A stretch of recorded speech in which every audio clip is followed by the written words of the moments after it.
And I'm here as president of a country that sees Kenya as an important partner.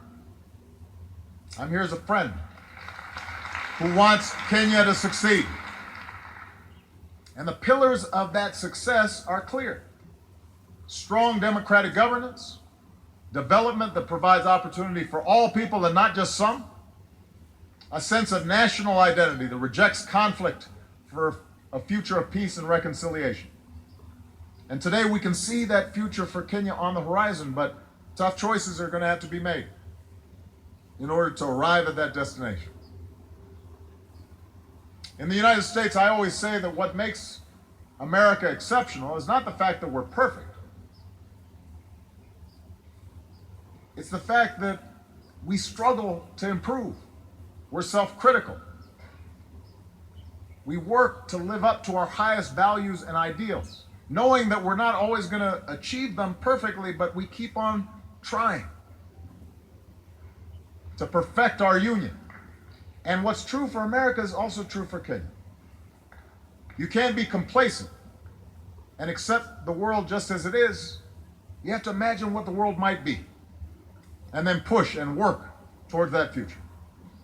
Progress requires that you honestly confront the dark corners of our own past. Extend rights and opportunities to more of your citizens. See the differences and diversity of this country as a strength, just as we in America try to see the diversity of our country as a strength and not a weakness. So you can choose the path to progress, but it requires making some important choices. First and foremost, it means continuing down the path of a strong, more inclusive, more accountable, and transparent democracy.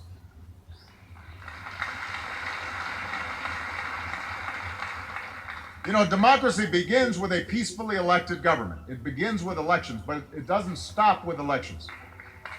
So your Constitution offers a roadmap to governance that's more responsive to the people through protections against unchecked power, more power in the hands of local communities. For this system to succeed, there also has to be space for citizens to exercise their rights. And we saw the strength of Kenya's civil society in the last election when groups collected reports of incitement so that violence could be stopped before it spun out of control. And the ability of citizens to organize and advocate for change, that's the oxygen upon which democracy depends. You know, democracy is sometimes messy, and for leaders, sometimes it's frustrating.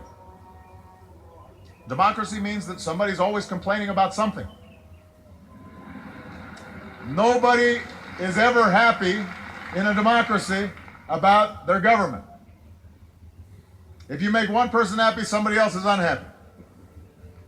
Then sometimes somebody who you made happy, later on now they're not happy. They say, "What have you done for me lately?" But that's the nature of democracy. That's why it works, is because it's constantly challenging leaders to up their game and to do better. And such civic participation and freedom is also essential for rooting out the cancer of corruption. Now, I want to be clear. Corruption is not unique to Kenya. I mean, I want everybody to understand that there's no country that's completely free of corruption. Certainly, here in the African continent, there are many countries that deal with this problem, and I want to assure you I speak about it wherever I go, not just here in Kenya. So I don't want everybody to get too sensitive. But the fact is, too often, here in Kenya, as is true in other places, corruption is tolerated because that's how things have always been done. People just think that that is sort of the normal state of affairs.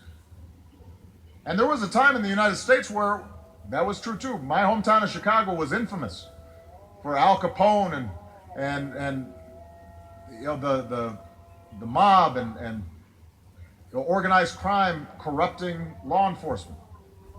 But what happened was that over time, people got fed up. And leaders stood up and they said, we're not going to play that game anymore.